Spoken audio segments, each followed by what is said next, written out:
49ers, Dolphins, game of the week? No, how about game of the year, maybe? It should be a good one in Santa Clara, week 13. One of the best offenses, one of the best defenses in the league. We've got 49ers, Dolphins crossover action for week 13 coming at you right now. You are Locked On 49ers, your daily San Francisco 49ers podcast, part of the Locked On Podcast Network, your team every day.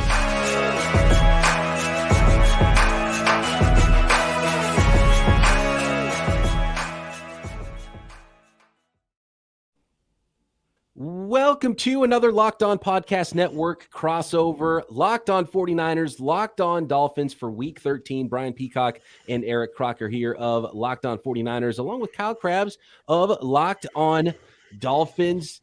Today's episode is brought to you by our friends at PrizePicks. PrizePicks is so much fun and so easy to play. There's no competing with other players. It's just you versus the projections available. Pick 2 to 5 players. If they score more or less than their PrizePicks projection, you can win up to 10 times your money on that entry. It can literally take less than 60 seconds to enter. It's that easy. We love PrizePicks. We know you will too. First-time users can receive a 100% instant deposit match up to $100 with promo code Locked On. That's PrizePicks.com. Promo code Locked On. We appreciate them sponsoring every crossover Thursday episode here. Kyle, it's been a little while since we chatted at you, and I'm pretty excited for this one with the way these two teams are playing right now. Listen, the only thing that I would casually request is that we don't do the game of the year thing, because I had that in week 2 and week 3 with Baltimore and Buffalo, and it was super stressful, and my heart can't take it in December. That's too high stakes for me. So game of the week, I'm down. Game of the year, my heart might spontaneously combust if we get that kind of action down the stretch here on Sunday. We're looking at the biggest stories here to start this episode. And the biggest story in this one is just that there's so much crossover between these two franchises right now. And obviously, Mike McDaniel, the new head coach of the Miami Dolphins, has been doing great things in his first season there and has the Dolphins just rolling right now. And Kyle Shanahan, he was with Kyle Shanahan for 15 years. These guys were a married couple practically as far as football coaches go. And I think a lot of people, and maybe even Kyle Shanahan included, in fact, Kyle Shanahan said this week, Kyle, that he wasn't really sure how people would take Mike McDaniel once he was on the podium in front of the media when he became offensive coordinator of the 49ers and had to speak every week. And then now that he's a head coach. And I didn't know what to expect of him. I knew he's a really smart guy, but what did he actually do? How important was he to the 49ers, and what would that look like with him as a head coach? So first of all, what has that looked like from your vantage point with Mike McDaniel? Has he exceeded expectations? What do you expect, and what have you seen from him as a head coach? Yeah, so you can tell there in certain phases of Coach McDaniel as a head coach and managing the flow of the game and clock management and game situations, there's highs and lows, which you would expect with a first-time head coach. But as far as the culture, as far as the scheme, as far as the player relations, that was the buzzword when the Dolphins decided to part ways with Brian Flores, was relationships and collaboration. And Coach McDaniel, anytime he's come on and spoken with general manager Chris Greer, be that after the Tyreek Hill trade, after the Bradley Chubb trade at the trade deadline, after the NFL draft this past year with their limited resources, you can tell that there is right now kind of a communal direction that everybody's rowing in the right direction. And that stems most obviously with quarterback Tua Tagovailoa and the opportunities that they've provided to produce this massive leap in performance from Tua. And it came out this past week on the television broadcast that McDaniel had produced a 700-play cut-up to kind of instill self-confidence in Tua Tagovailoa in the midst of his first 2 seasons playing for Brian Flores, and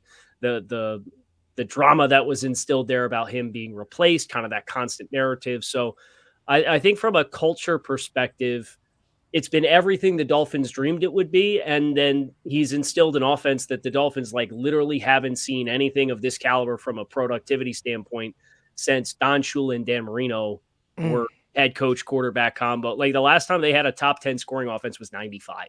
And right now they're in the top 6. So that gives you perspective on just how bad it's been offensively for Miami and what Coach McDaniel has been able to do. I called Tua. This is pre Mike McDaniel getting hired by the Dolphins. I called Tua left-handed Jimmy Garoppolo last year, and I might have been selling him short a little bit. But there's Tyreek Hill out there. There is Jalen Waddle out there. I mean, this is a team that I don't really know how you want to defend it. And when Mike McDaniel first came over, it was like, okay, he came from Kyle Shanahan, former run game coordinator. They're going to run the ball 75% of the time. So how are they going to be able to use with Tua and his skill set? How are they going to use Jalen Waddle and Tyreek Hill? But they came out throwing the hell out of the ball from week one. And I was like, okay, I guess Mike McDaniel's a little different than Kyle Shanahan there. Well, I do want to ask real quick, Kyle, have they changed Croc. philosophy since adding Jeff Wilson? Because it seems like there's been a little bit more of an influx in the run game and kind of this two-man combination between Jeff Wilson and Raheem Mostert when healthy. Yeah, so they had really tried to get Chase Edmonds going, who they signed in free agency. And as far as rushing yards over or under expectation, before the trade deadline and acquiring Jeff Wilson, Chase Edmonds was amongst the lowest in the NFL of rushing yards versus expected rushing yards for what was blocked in the front. And they asked him to be the guy that ran between the tackles. So Jeff Wilson coming in and having the ability to run downhill and more of their inside zone concepts has really given more juice to their ability to run physically between the tackles and kind of churn out tough yards and earn tough yards. Because Raheem, for as good as he is off the edge, everybody who's a 49ers fan listening to this knows he's at his best getting to the perimeter and trying to capture the edge and then get up the sideline. That's really where he shines. So Jeff Wilson's kind of become the de facto top back because with Miami, with how much play action and RPO game that they have where they really want to put that second level in conflict, it's more effective to run that with downhill flow to force the urgency of those backers to really get up into gaps. And then the intermediate from 10 to 19 is open because there's a greater influence of those guys feeling more stress of either Jeff Wilson's going to run me over if he comes through the first level with a head of steam, or they're going to earhole a shot right by my ear. So I think the conflict of Jeff Wilson adds the layer that they were looking for that they weren't quite able to find with Chase Edmonds in that role, for sure. How has Raheem Mostert looked? Because this was a guy with the 49ers who was, on any given play, he could score. And he was extremely explosive. Now, since then, he's dealt with some injuries. He had a knee injury that sat him out, after his second carry in 2021. Have y'all seen that same explosiveness that we had got accustomed to seeing with the 49ers? So there's been, I would need more than one hand to count the runs where he gets to the edge and it's like, oh, is this the one that's going to be the big one? And he just gets tripped up. And a lot of it is the execution up front. I think the Dolphins are much softer on the edge with the tight ends and the blocking than what San Francisco obviously is with George Kittle. But that's why you've seen Trent Sherfield kind of take on this big role as far as being a physical blocker to kind of help collapse and block down on those backers. He did have one long touchdown run against Cleveland. That was kind of the buildup that we were waiting for, but we haven't seen the home runs hit consistently yet. And I think Miami probably protected Raheem from himself against Houston when they made the decision to not dress him. He's dealt with something on that same knee. But it doesn't sound like it's anything serious. And I think they just kind of made the decision, hey, let's make sure you're healthy for the stretch run and not put any more undue stress when we do have Jeff Wilson, who's running the ball as well as he is. So he's definitely got speed, and I've been impressed with what he does in the passing game as well as far as pass protection and really being helping to keep that pocket with all that play action coming out of the mesh point and picking up pass rushers. So he's been an excellent addition, but I do think he's not quite the same explosive home run hitter that San Francisco fans probably remember him for in his peak. Such an odd player too, late breakout age, Right. Was a special teamer, former wide receiver in college, and mostly a track guy, didn't even get used much at Purdue in college, and then comes in the league and takes a few years to get going. It's like the reverse. He was already, he was like just getting his legs under him as an NFL straight running back when other running backs are breaking down. And so just a wild career for a guy who I liked a lot when he was with the 49ers. I know there's been a lot of bulletin board stuff, but I don't really look too deep into that because I know what kind of person Raheem Mostert is from his time with the 49ers. And I don't think any of that stuff's a big deal because he's really just a good dude. Next, I want to talk more about the running backs since we brought that up about the injuries, and hopefully we see Raheem Mostert out there and Jeff Wilson and Christian McCaffrey. We're not going to see Elijah Mitchell and some other injuries for the Miami Dolphins that really might dictate this game in one of the most key matchups, I think, in Week 13 next.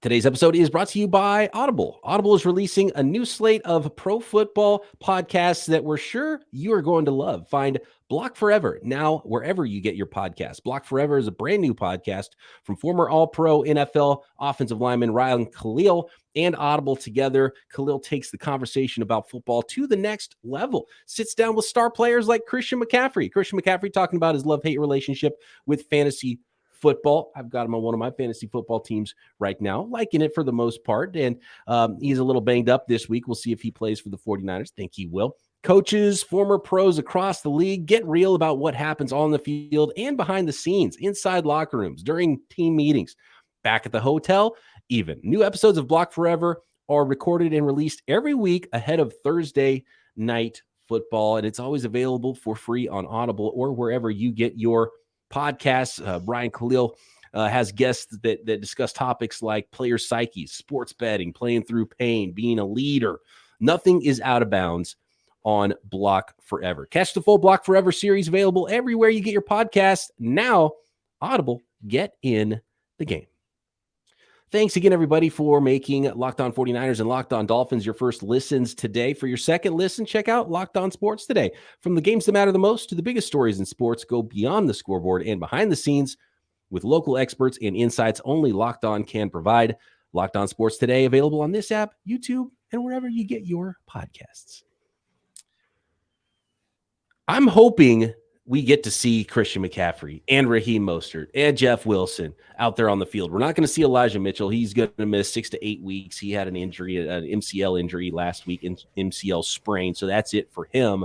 But, I mean, both of these teams kind of banged up at running back. I don't want to see Tevin Coleman against Myles Gaskin. No offense to the Coleman and Gaskin families, but I want to see Raheem Mostert out there, former 49er. I want to see Jeff Wilson out there, former 49er. I want to see Christian McCaffrey, the guy the 49ers just spent so much to get to help them down the stretch run in this game, help them, play keep away a little bit from the Miami Dolphins offense. So, Kyle, what's that injury report looking like in the running back department? Are we going to see those former 49ers on the field? Yeah, and no love for former San Francisco 49ers legend Savon Ahmed, huh? Oh, yes. Also in the waiting in the wings just in case for the Dolphins. Preseason and practice squad superstar. Yeah. Practice squad superstar Savon Ahmed from the Pacific Northwest. But yeah, I expect from a running backs and skill players position, you're going to get the full gauntlet for Miami. Mostert, Mike McDaniel said that Raheem pushed to play against Houston, and they ultimately made the decision to again, protect him from himself, and kind of a calculated decision. So I'd expect that he's good to go. Jeff Wilson will be good to go. Alec Ingold, we should not sleep on as far as being a member of that backfield. He's coming off of a knee injury from last year. He's been a glue guy for the Dolphins, and I know everybody on this show can appreciate the value of a good hybrid fullback. So Miami, that backfield will be full strength. I think both of these running games will be good. The question for Miami is more up front as far as availability, with Teron Armstead suffering a grade 2 pec strain against Houston, and Austin Jackson, their former first-round pick, coming back from a long stint on IR. He's been on IR for about 2 months. He went on after week 1 against the Patriots. He played like 15 snaps. And they had kind of settled into Brandon Shell, who they had signed off the street onto the practice squad. And he'd worked his way into a starting role and had actually been playing at a fairly high floor level.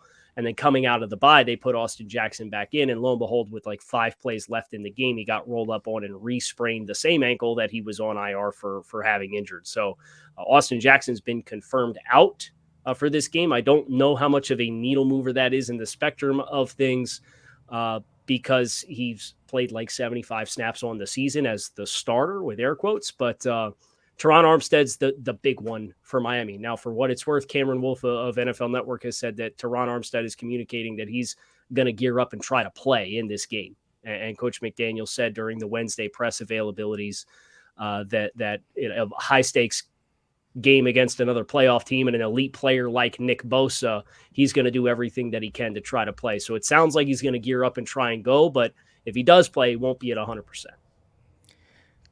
Kyle, the offense has been extremely explosive, especially the receivers. Has any defense done anything to kind of slow those receivers down? We see the crazy numbers, the yards per catch, the yards on the season, with both guys being like in the top 6, and I think Tyreek Hill at number 1, the receptions. But how have teams, when they did have success, kind of slow those guys down? Yeah, so the teams that have generally had success when the quarterback's been out there, right? Because the Dolphins played the 2.5 games without Tua Tagovailoa with the concussion.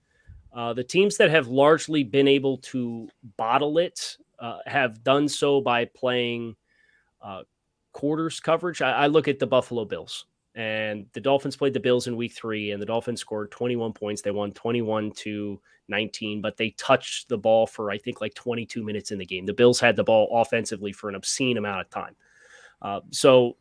Brian, you mentioned playing keep away. That's one way to mitigate the explosiveness, but Buffalo plays a lot of quarters, and they have these 2 athletic stud linebackers in Tremaine Edmonds and Matt Milano that can kind of tackle that in between and play both a little bit more effectively, because so much of where Tua Tagovailoa has success is 10-19 in the middle of the field this year. Because, again, with the RPOs and the play action, they're looking to put those guys in conflict. So I think about San Francisco, and I see Fred Warner and Dre Greenlaw, and I think that's a really, really nice feather in the cap for San Francisco to try to prioritize and take away the thing that Miami does best, which is so many of those void routes in the middle of the field where we're going to try and hit those guys in stride, and then they can kind of turn upfield and look to run after the catch. Not that Miami's killing teams with run after the catch. They're middle of the pack as far as total team yak, but Jalen and Tyreek, obviously, they're legitimate threats to do that. So I think playing deeper zones and then really banking on the athleticism and the instincts of those 2 guys on the second level that are such high-quality starters for San Francisco is going to be a critical piece of this. And I would be remiss to not ask you guys about Talanoa Hufanga, who has just been like this awesome revelation for San Francisco this year, and the ways that he moves around and could potentially help to impact this game in the middle of the field from a defensive perspective as well. Well, how about this? I want to kind of flip this back to you real quick, and you evaluate a lot of guys coming out of college. What were your thoughts on him coming out of USC, if you watched him? Yeah, so I remember him being instinctual. If I remember correctly, he was kind of inconsistent with availability, if I remember correctly, off the top of my head. Some shoulder injuries. So it wasn't sure how good of a functional athlete he was, but I knew you could see on tape like he saw stuff really well. And I think just in watching some of San Francisco in the build up to this week and kind of try and go through my process and say, okay, here's what I would do. Here's what I would expect San Francisco is going to do. Seeing him play with the confidence that he has as a hitter and a striker right now is, I think, the biggest leap that he's taken versus when he was at USC, where he could diagnose plays really well, but there's no fear in him now, and you can really tell. And that's been really, really impressive to see him making all these plays in all these different phases for San Francisco. Yeah, it's almost been odd for me to see kind of the leap that he has taken really in coverage, because especially you watch like his junior year, the year before he came out, and it was kind of like, not really great in coverage. I know senior year or the last year, he definitely looked more improved. But watch him as a 49er, you talk about being fearless out there. He challenges himself more than I would be comfortable with, and he has excelled at it and done an amazing job. There was one play against the Seattle Seahawks where essentially it was cover zero for him, pretty much, where he had no help at all. He's guarding Tyler Lockett in a slot with space right between them. It's not like he's up at the line of scrimmage trying to press him, right? So he's off at about 7 yards, kind of squatting on the route with really no help. And he sat and he triggered, his foot was in the ground, and he drove the route, undercut an in-breaking route by Tyler Lockett with no help behind him. And the ball just went through his hands, and then there was another safety coming from the other side, and he ended up picking it off. But just to see that level of confidence, I think that's been true for him really throughout the year. So when you talk about him being instinctual in college, I think that definitely has carried over to the NFL and some. I think he's better than anyone could imagine. Of course, that's why he was drafted in the 5th round and not in the 1st round. Could I also ask you guys, so much of this game has been made about the 49ers defense versus the Dolphins offense, and rightly so, but I would love to hear from you guys, just trying to get my head around, obviously, a Shanahan offense and the running game, and I know we've had a couple different backs that have come in, and McCaffrey gets infused late, but what about up front? Because I know San Francisco kind of went through this attrition on the interior offensive line, and Laken Tomlinson leaves in free agency, and they're going to put a lot of window dressing and stuff and misdirection to kind of test the Dolphins' eye discipline in the front. But in the past month or so, if they're not facing Justin Fields, who's popping them off for about 180 rushing yards, Miami's been really good defending the run against more traditional run concepts, aka not QB run stuff. So I just would love to hear from you guys as far as what San Francisco's line talent is like this year. Obviously, you have the top offensive lineman in all of football in Trent Williams, but kind of that interior group for them. How's Mike McGlinchey look this year? Just trying to get a feel from you guys as far as how you feel like those guys will physically stack up against what is a pretty deep Dolphins defensive line. I think it's been the one area of the team that has been the most pleasantly surprising for the 49ers, especially those guys on the interior. When you had 3/5 of your starting offensive line turning over from last year to this year, Aaron Banks, who couldn't get on the field last year, remade his body in the offseason and didn't even have that great of a training camp. It was like, okay, what's that going to look like? Then you have a 4th-round rookie plugging in at right guard in Spencer Burford, and then a journeyman who's been in Miami that you might have seen a few times, probably even not that much popping on the field there for the Dolphins, in Jake Brendel at center, and they've been really good. In fact, I'm pretty sure Aaron Banks and Spencer Burford still haven't been credited with a sack yet this season, which is pretty phenomenal. And you'll take that all day long. So when you have the best offensive lineman in the game at left tackle and the young guys really playing well at the guard position, I think it's been a pleasant surprise for the 49ers this year. Maybe they haven't been running the ball quite as well as they had in some years past under Kyle Shanahan, but it definitely hasn't been a problem. They've been able to do what they need to do in the ground game for the most part this year. And of course, bringing over Christian McCaffrey's just added that extra element in spacing, in a horizontal manner on the field for the 49ers. So you can't key on Debo, you can't key on Kittle, and you still have to, try to do what you can against the run, but you've got to look out for the passing game, the short passing game still. So it's been pretty amazing. You brought up Mike McGlinchey. That's been the one really rough spot for the 49ers this year. I think he's been credited with 5 sacks, some other stuff which hasn't looked great.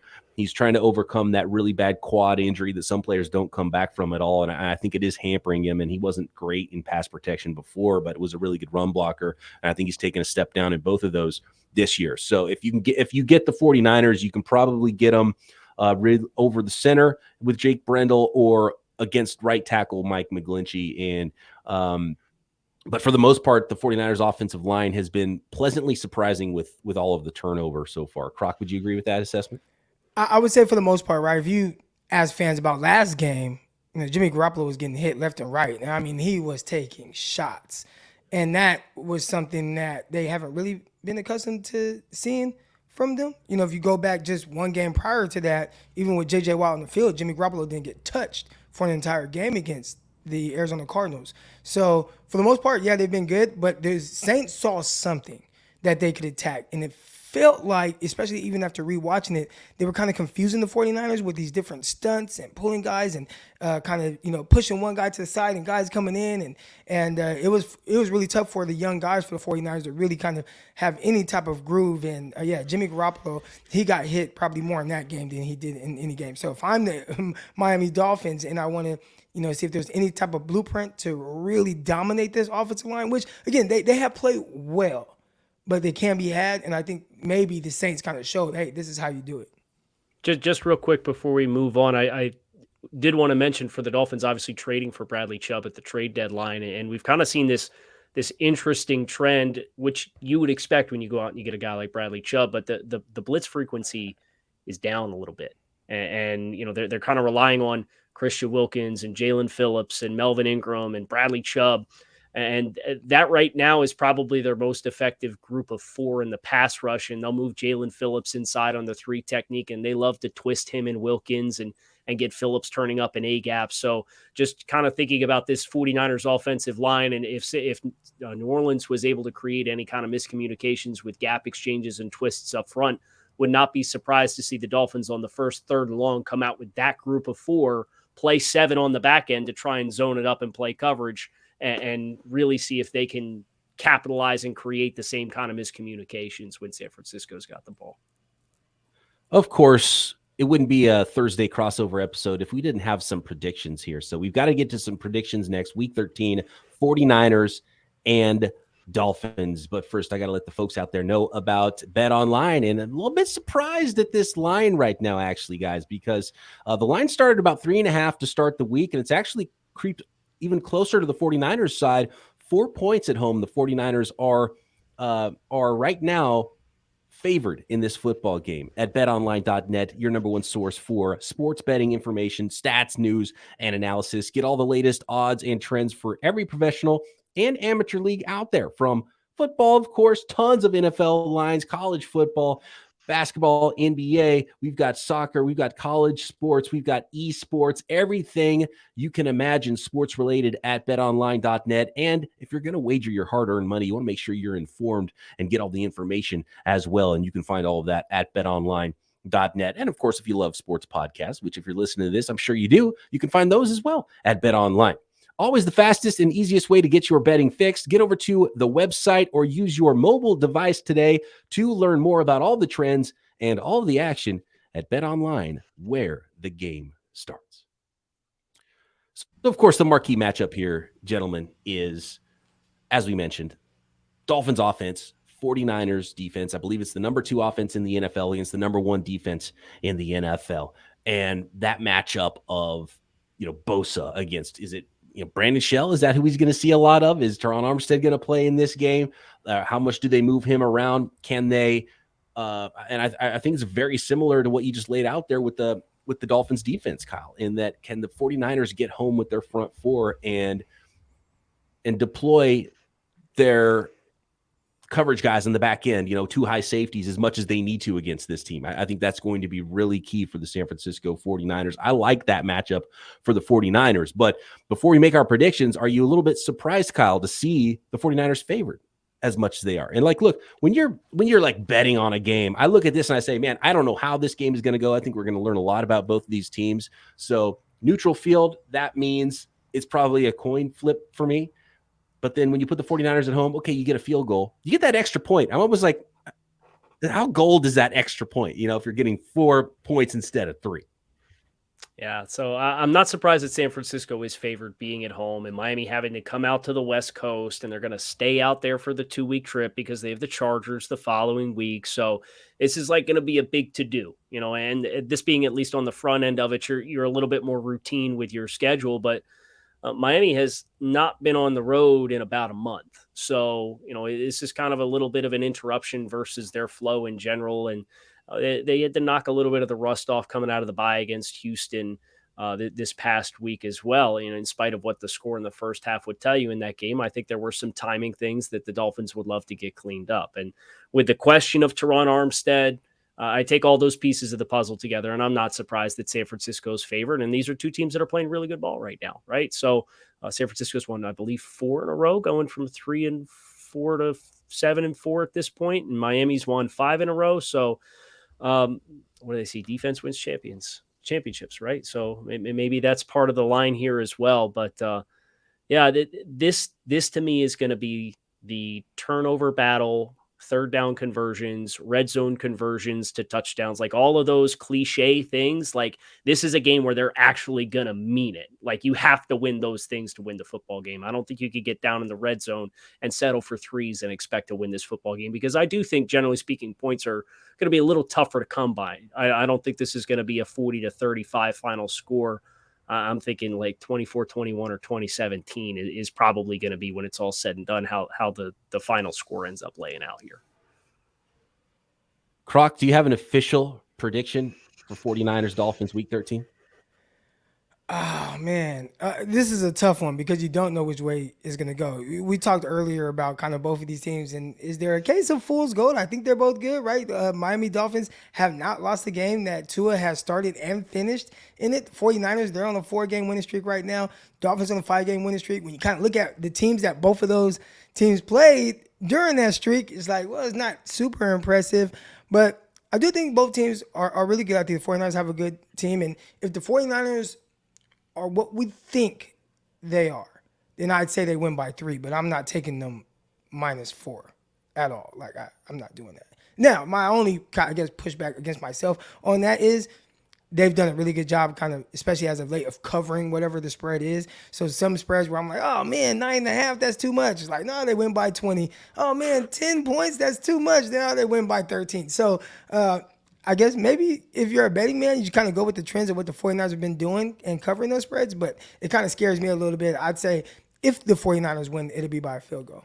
Well, Croc, is it going to be a 3-0 game then? Because the 49ers don't let people score. We know that. Yeah, they don't let Colt McCoy and Andy Dalton score. You know, it's a different task when you got Tua and Jalen Waddle and Tyreek Hill, and these guys can catch a 5-yard hitch, make one guy miss, and I don't think Talanoa Hufanga is going to catch a guy sprinting down the sideline. How about 27-24? 27-24 Niners. That's what I got in this one. So I'll give you your 3 points there, Croc. I would kind of be here for the 4-0 final score with 2 safeties, though. That'd be pretty fun. That would be pretty amazing. Get a push on the cover and no touchdowns or no points otherwise. That'd be fun. If I'm betting with my head, Miami having won 5 in a row and having to make the West Coast trip, I'd probably take San Francisco by a final score of 20-17 is what I would settle with if I'm betting with my head. If I'm betting with my heart, if you can see the layout behind me here if you're watching on the YouTube channel, right? Like there's no secrets here, and I'm a superstitious guy, so I'll lean into it a little bit, and I'll take the Dolphins. I'll say 21-20 is the teal and orange colored glasses slant that I'm taking on this game. But if you tell me at the end of the day, San Francisco at home has the bounce of the ball that's going to make the difference, I wouldn't be surprised at all. Last time we saw Miami play the 49ers that was in Santa Clara, right? That was ugly. That was disastrous. Fitzmagic looked like Dan Marino.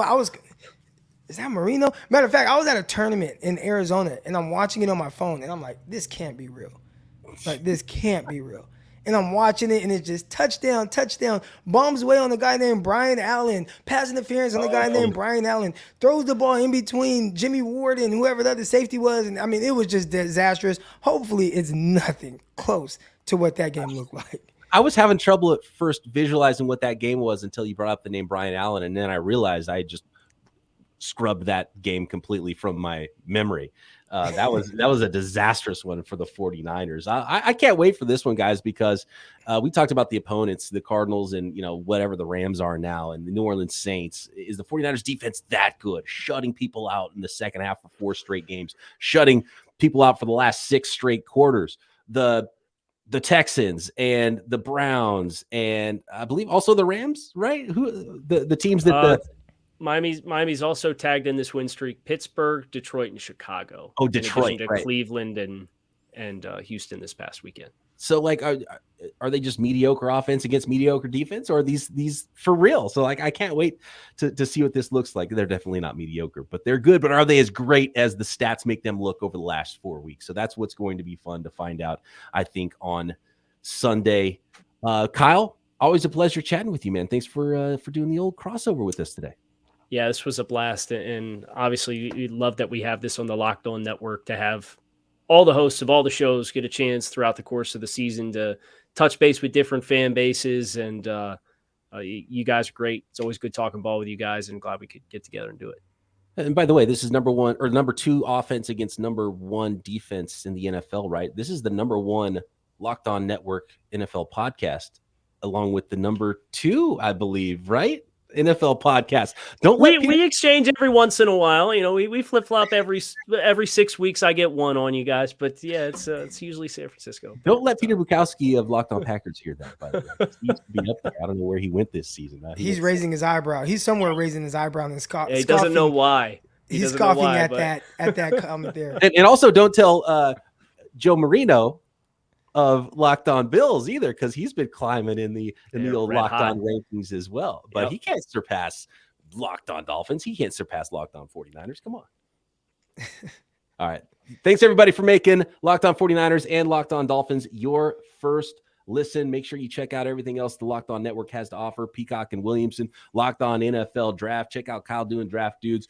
Check out Locked On Sports Today, featuring one Peter Bukowski. And, of course, Kyle and Locked On Dolphins, Croc and I with Locked On 49ers. We'll be back with you tomorrow.